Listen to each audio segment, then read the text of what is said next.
being near the camera or behind the camera gave me so much more abilities for when I did get the opportunity to step in front of the camera, kind of the waiting in the wings for your moment to shine by just having that experience. So it's like, you don't want to knock those early foundational days because at some point, maybe someone doesn't show up and you got to be like, I'm ready to go. Hi, guys. Welcome to Response Able with Professor Nikki James.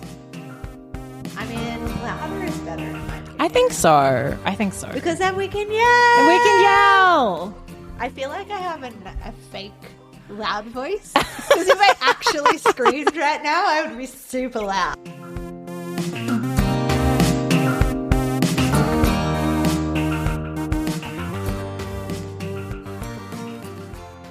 Welcome back to the Response Able podcast, episode 7.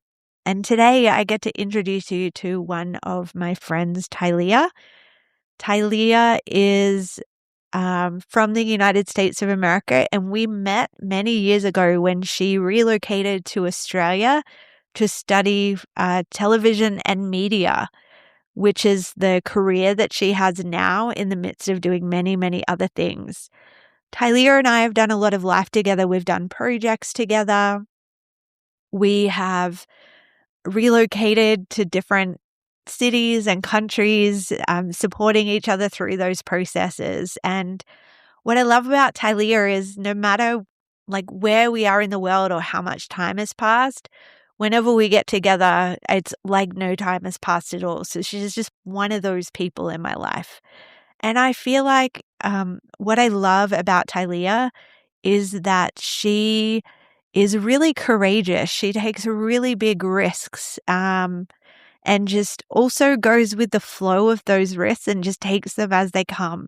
And as a result of that, I've watched her take some really big risks and maybe let go of some things that she has wanted because there's other things that she has wanted and the two things lied in conflict. And then I've seen how it's unfolded in a really beautiful way and provided her with amazing opportunities that maybe she never would have got if she had made different choices. So I, as her friend, have been really proud to watch her live her life and build an amazing family and an amazing career. And it's just amazing to sit in the wings and cheer her on as she goes.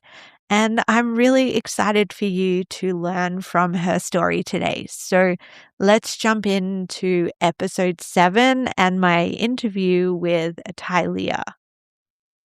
Does this podcast have a name? Actually, funnily enough, in September of this year, I actually got the term that just jumped into my brain, mind, heart, whatever, called Response Able.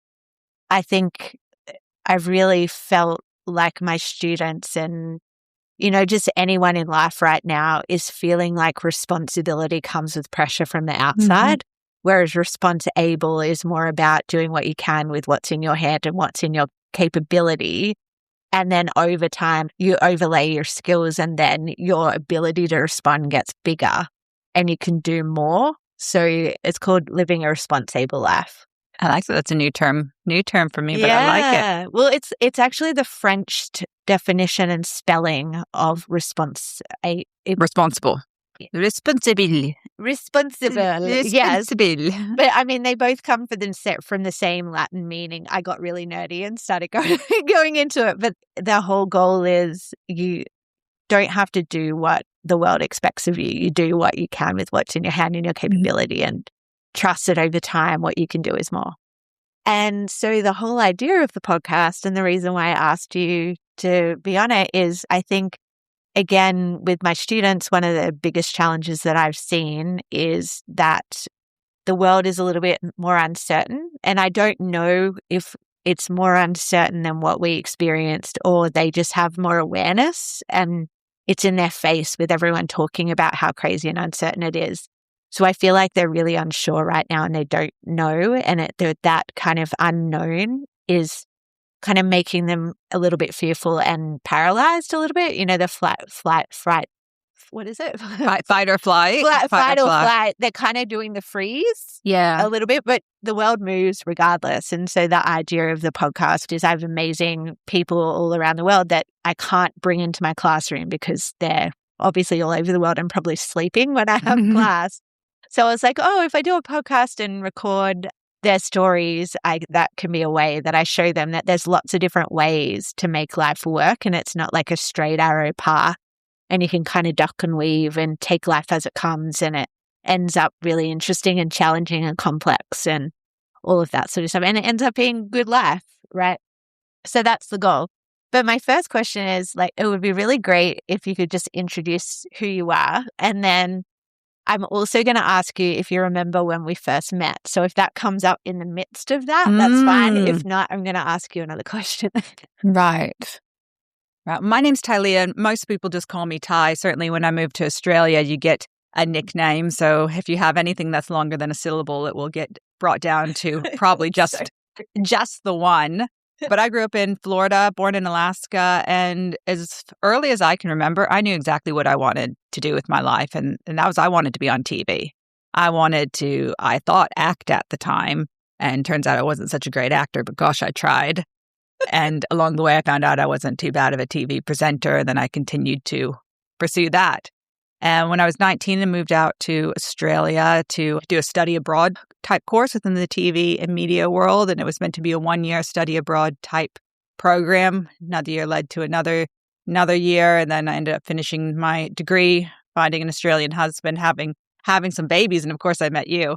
In the midst of that process. Yeah, well, quite early on in that. I think I've been here almost 17 years, and I would have met you in the first maybe 2. And you weren't actually my friend. You were a friend of my housemates. Yeah. You are friends with a gorgeous girl named Rebecca Abreu and Steph Meyer. I don't know how they met you, but I was just invited along on the coattails of what you guys were doing. And I believe at the time it was the Invisible Soldiers gathering that was happening. And I remember bunch of us cramming into a small Paddington apartment that was super cool and trendy at the time and organizing this event. And I was just up for the adventure, whatever it was. And obviously a great cause. And met Mark, who I know you've had on the podcast at that time as well, because we were all using our various developing skills at the time to contribute to, a really powerful cause. And I've been in Australia ever since, and life and everything has taken me across the globe and between various things, and every season of life has looked really different. But certainly that first step of going into study television and media, or that first step of committing to 1 year in Australia was just the beginning of I don't know what. Yeah, no, that's so true. Yes, I remember actually I was looking back on photos. I think I've got a photo of you, me, I think it's Rebecca Brewer, it might be Steph. But we're all playing Game of Life. Oh, because I had bought the digital version where you have the credit cards. Gotcha. And we thought, I remember us thinking it was so cool. And I would always do this strategy. This is quite interesting now that I'm a professor. I didn't know that I was going to do that at the time. I would always do the education first, even though it landed in debt. And I remember everyone else is a little bit more adventurous and trialing out different things. And I was always like, education first. I think that was from my upbringing. But I also remember going to your graduation. Yes. Well, that would have been about 5 years in when I finally got my degree. I really took the long way around because I'd started in the U.S. I'd come out here. Things don't cross over.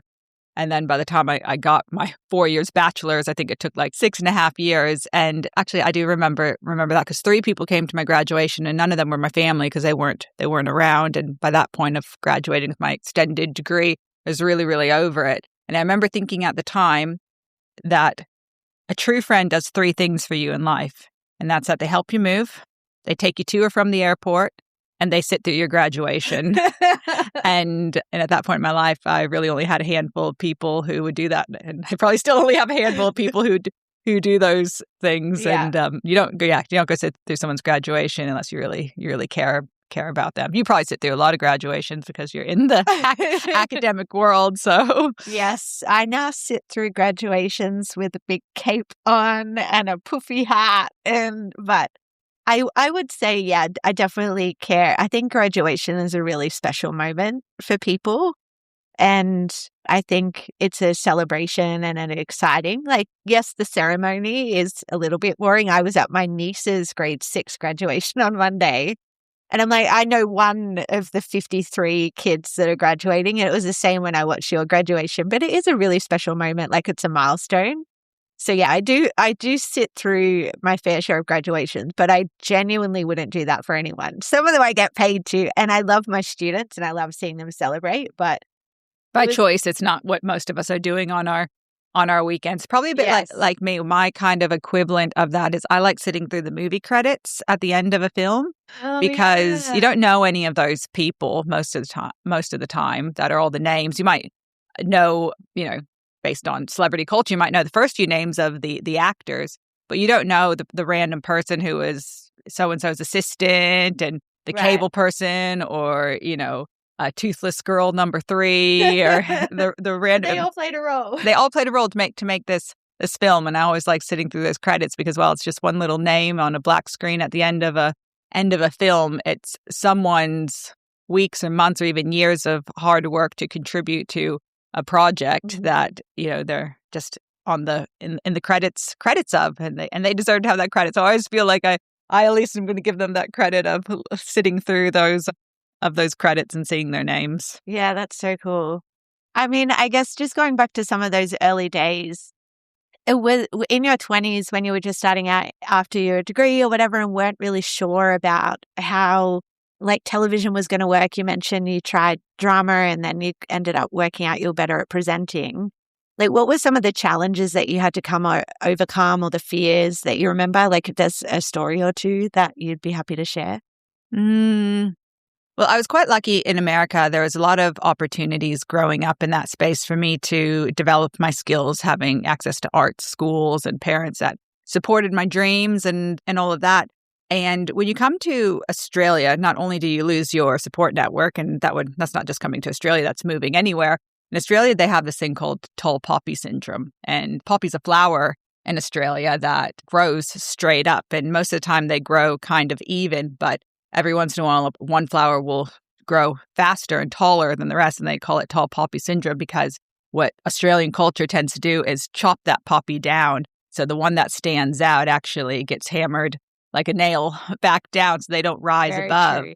And the way I grew up in America was, both in my upbringing, but also my personality, was to shine, was to celebrate my successes, was to share my hopes and dreams and hopes that others would support it.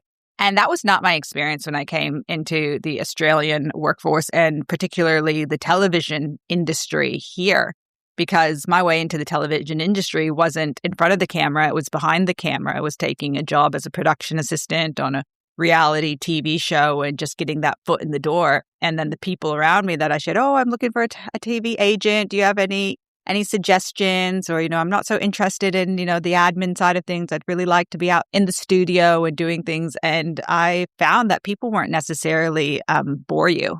Mm-hmm. They wanted to keep you in their lane, not because of probably anything to do with me, but maybe their own insecurities. Mm-hmm. And I guess I learned that I had to advocate for myself, even when it felt as though others were putting you down or they weren't championing you on. And so I often talk about in the television world is I've kind of played 3 roles all around the camera. And the one I enjoy the most is in front of the camera. But I've spent a lot of time behind the camera. Mm-hmm. And I've actually spent a lot of time next to the camera working with others. And I found that by getting to experience different roles and just take whatever opportunity was, the wardrobe department needed somebody. So I'm like, okay, I can go help out in the wardrobe because that means I get to be on set. That means I get to be where the action is, not up in the production office. And then you go, oh, actually, I'm not so bad at this little side gig, and it's all connected. And for me, I learned that while the goal was to be in front of the camera, I really just needed to be around the camera, and I could enjoy whatever hat I got to put on for the day. And being near the camera or behind the camera gave me so much more abilities for when I did get the opportunity to step in front of the camera, kind of the waiting in the wings for your moment to shine. by just having that experience. So it's like, you don't want to knock those early foundational days because at some point, maybe someone doesn't show up and you got to be like, I'm ready to go. Yeah. I'm ready to step in. And that sounds really easy in retrospect because you go, oh yeah, that was my opportunity. I was building that foundation. But at the time, you don't know. At the time, you're just doing the grunt work. At the time, you're just, you're not seen in the background and you're rolling the cables and you're doing the aspects of a role you don't Wearing want to all do. black hiding. That's right. Yeah, literally all of that. Your job is to be invisible. Yeah. It's literally to be invisible. But, those early days were so important to build that foundation that allows you to leap off of when an opportunity comes. And now, look, opportunities always don't just open themselves up either. Sometimes you got to knock on those doors and have them closed as well. But not getting disheartened by the knocks and the doors being closed and trying another door and maybe slipping in through the window and maybe embarrassing yourself because, you send an email or you reach out to someone that goes, oh, that was not the right way to go around that. But to not lose heart and just keep moving forward. Yeah. And honestly, I really feel like your life and journey in your career particularly has been a real testament to that. Like I've literally watched you take every opportunity to be in the spaces that you want to be in and be willing to put yourself out there and get knocked down and get back up again. And I remember you doing being a wardrobe assistant on shows and being in the production team and being in the directing team and basically even moving cities and getting re-engaged and having to start from scratch. But you just consistently were like, this is the thing that I want to do.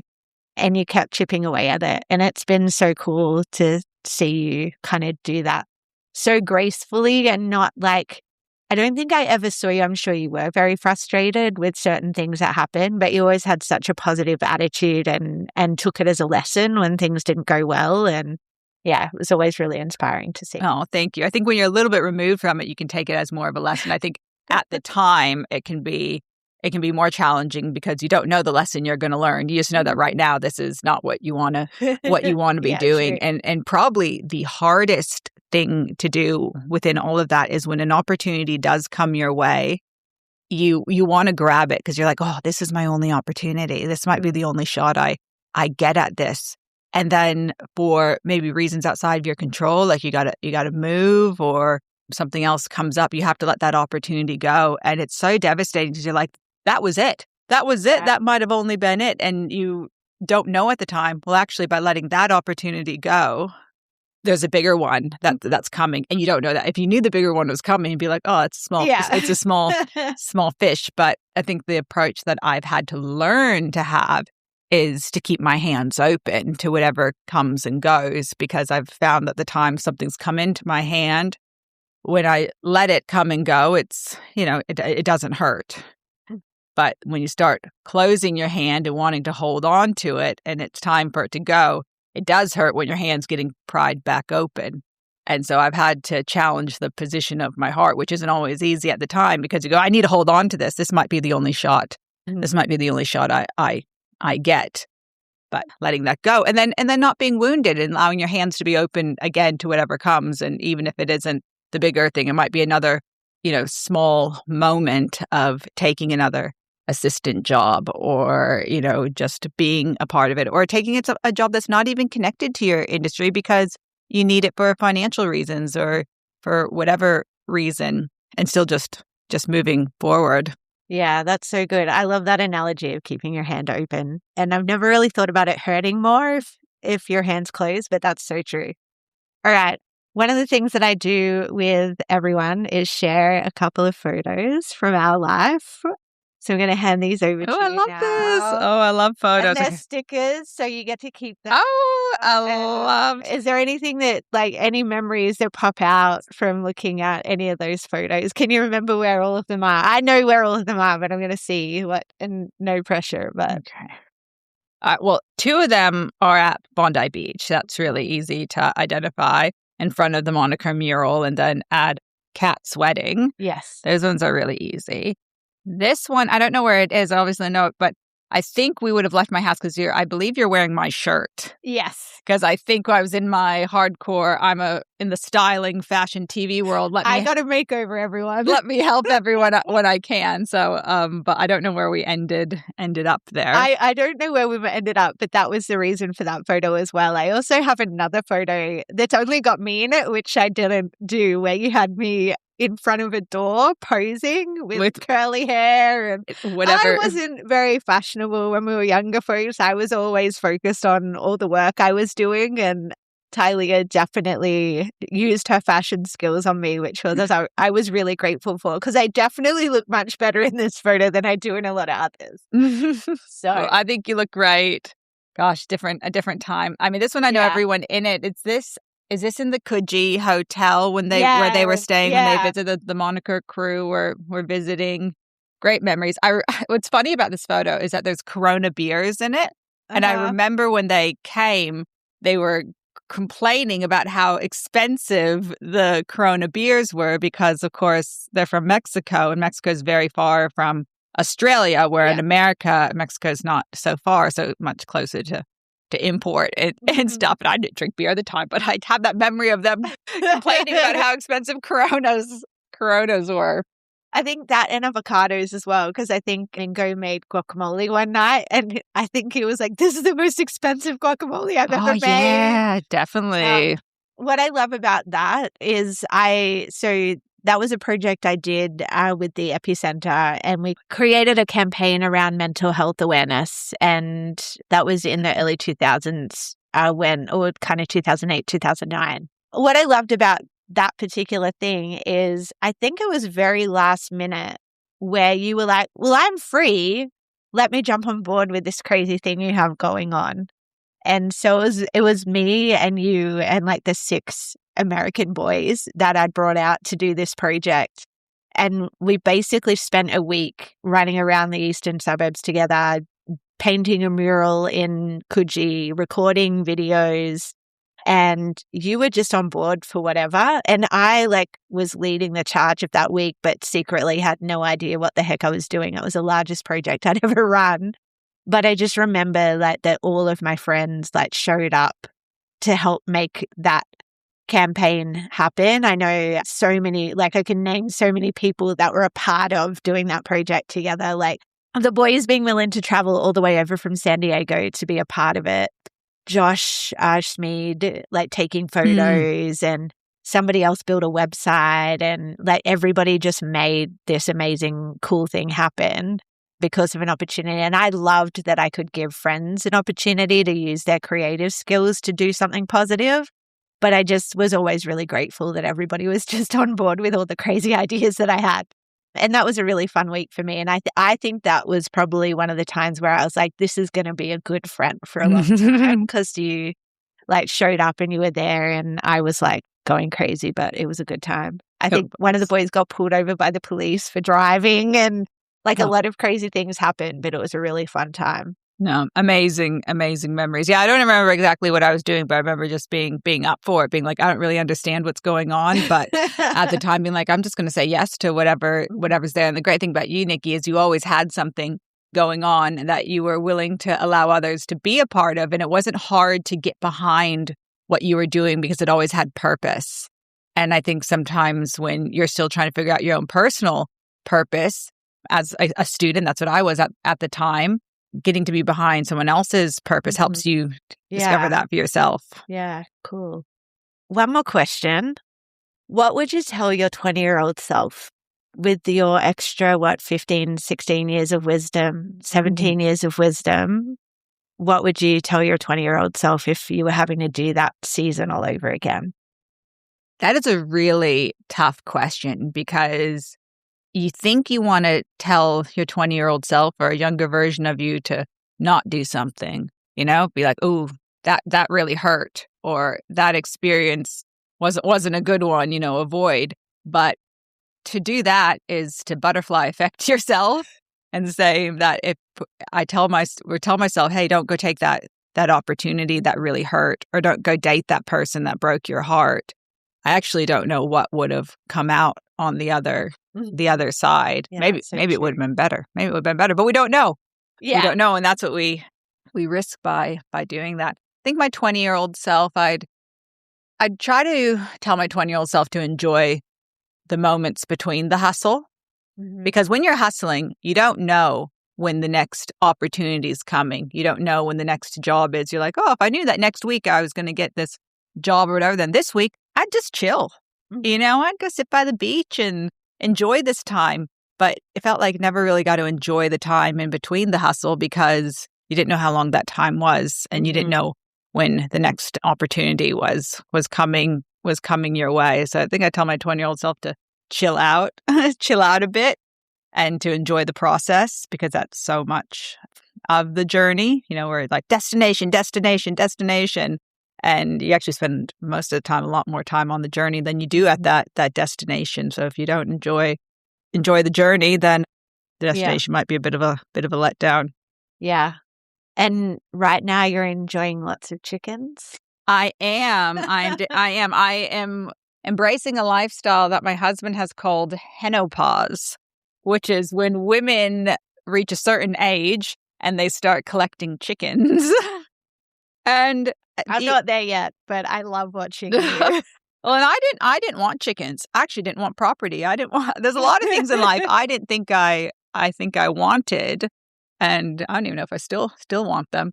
But I think whatever season of life you're in, if you can lean into it, I normally kick up a fight before I lean into it, but I normally come around. And I'm really grateful for the times in my life that I got to travel and to take on weird opportunities and to meet interesting people.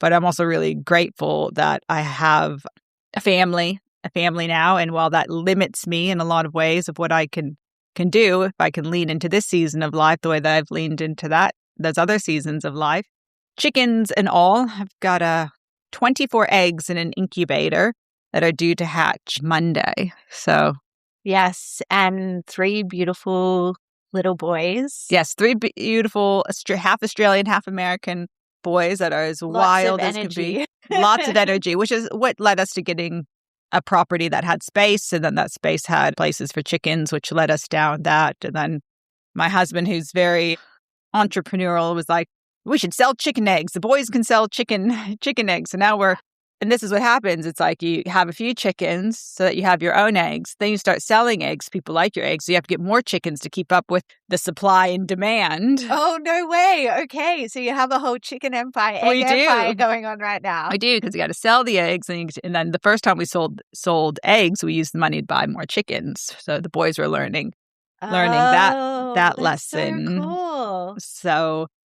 So that's nothing I ever saw in my future, but I'm enjoying where I'm at and using the skills I do have even within that space. I'm like, oh, I can do chickens lay different colored eggs. And now I'm collecting chickens that lay different colored eggs, and it's fun. I'm still very connected to the television and media industry. I regularly travel between Canberra, which is Australia's capital, 3 hours away from Sydney. I come up to Sydney every few weeks for work up here, primarily in the television shopping space, where I sell products live on television, which is a really great role that works for my current lifestyle. Maybe when I first started in the industry, I would have thought maybe it was a bit of and I know in America we don't use this word daggy. So what's the translation? Frumpy, yeah, frumpy, non-desirable. Yeah. Job. But I really like it. I really like the live aspect of going on television, having an instantaneous return on your time, and selling products to a really lovely community of people who continue to engage in that way for this time. And then I get to go back home to my 3 boys and my chickens and everything else. And you've embraced being a boy mom. Like, they are full of energy. I love seeing photos, and I got to see them, I think it was 2 years ago now. Like, I love watching you just kind of like embrace it all. I think that's the biggest thing is, for me, I've seen you just embrace life in whatever season that it's in, and just be grateful for all of it, whatever it is, the hard, the easy, the struggle, all of that. Like, you're just fully embracing this season. Yep. And I mean, my final question for you is, have you got any thoughts? And totally fine if none, but what do you think the future holds for you? Have you another big question, I know, but it's always fun to hear like any ideas of even just abstract, like what you're hoping for. Well, I think the future holds a lot of what you're doing, which is the AI and machine learning. My mind's a little blown as I'm beginning to experience that, and especially AI within the creative spaces. That's really going to change our world. I think what the future holds is unknown, but I want to do exactly what you said, which is embrace whatever step. I'll leave you with this because it's a piece of advice that I got from one of my teachers in high school that's always stuck with me.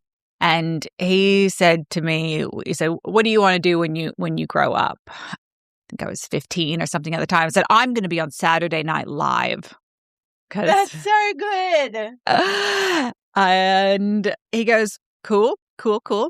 He goes, you're probably not going to be on Saturday Night Live. And I was like, oh, how dare you crush my dreams. If anybody can do it, it's gonna be me. But he said, where you end up is going to be because you start going in that direction. Wow, that's cool. And I am not on Saturday Night Live, and I'm glad I'm not on Saturday Night Live. It's not the right place for me. But I remember just taking that on as, okay, what's the next step? Next step is to finish this class that I'm doing, get into college, get some experience, get an internship, make some connections. And there's been so many points along the way, and I'm sure there'll be many points along the way in the future, as to your question, where you got a choice between the left or the right. And you don't know which direction you're going to take, but where you end up is going to be because you keep moving and you keep taking that step. And so you have that momentum, because I think sometimes you go, oh, well, I'll never be on Saturday Night Live, so I'll just give up on that dream. But maybe the real dream is that you end up somewhere with a fulfilled life with lots of experiences and people along the way. Maybe that's the point. Yeah, that's so good. Thank you so much for sharing a bit of your story and journey. As I said, like, I really think that your life is a testament to everything that you've just talked about just embracing where you're at, being willing to do whatever and seeing how it all works out. And I have no doubt that the future will be kind to you because of that momentum that you've built. And also the way that you've decided to embrace life, and your life is just as much about others and your family and your community and all of that as it is about you and what your goals are. And so I'm excited to be a part of the journey, the next season of Tylea. Thank you. And family, and see where it ends up. But I really appreciate you taking the time to share. Thank you. Thank you for, for as long as I've known you, you've always been championing others to share and to live out their dreams and to discover their dreams and to help people and give them a helping hand. So while I didn't quite make it to Saturday Night Live, I'm glad I could make it onto the Response-Able podcast. And one last question for you, Miss Nikki James. Back to our game of life. So you started with education. At the end, did you choose the country mansion or the high rise in the city? Oh gosh. I mean, my ideal scenario would be one of each. I've got to be honest with you. I love the city life, which is what I get to do now in Boston. But I do love, probably not the country mansion, but the mansion by the ocean. I've always had a picture of a mansion on a cliff looking out over the ocean. It's going to be a quite expensive dream at this point in the game, but yeah, I love living that life where I can be in the hustle and bustle, but also escape. So yeah, I get to kind of do that now a little bit by being in Boston and then getting to come home to Australia and also spend some time in South Africa. So I kind of have a little bit of that. But yeah, I think cities is where there are people and where I can help kind of contribute to helping people find their purpose and find their community and find their people. But I definitely like to escape and be out and recharge for myself, because I can only be of service to the world if I'm also good. So, and I definitely recharge out in nature. So yeah, both. It's probably that was a long story long, but both. Well, the game, like life, is not linear. It's twists and turns. I'd love to see what the latest version is. 15 years ago, it was the credit card was introduced. Now, I don't know, maybe it's Bitcoin. Yeah, selling with Bitcoin, and the life cars are self-driving. Probably. And there's like IVF options on, like, because you know how you like get the kids? It's like you roll the dice and it's like, congratulations, you have 2 kids. Yeah. It's going to be like, congratulations, you had 3 successful rounds of IVF. Oh gosh, I think we're onto something. Maybe we could make a realistic version of Game of Life. Game of Life. Yeah. There we go. There's a new entrepreneurial idea. Stephen, if you're listening, yeah, let's do it. Game of Life Response-able edition. Yeah. So good. Awesome. Well, thank you so much. And woohoo! I hope you enjoyed that conversation with Tylea.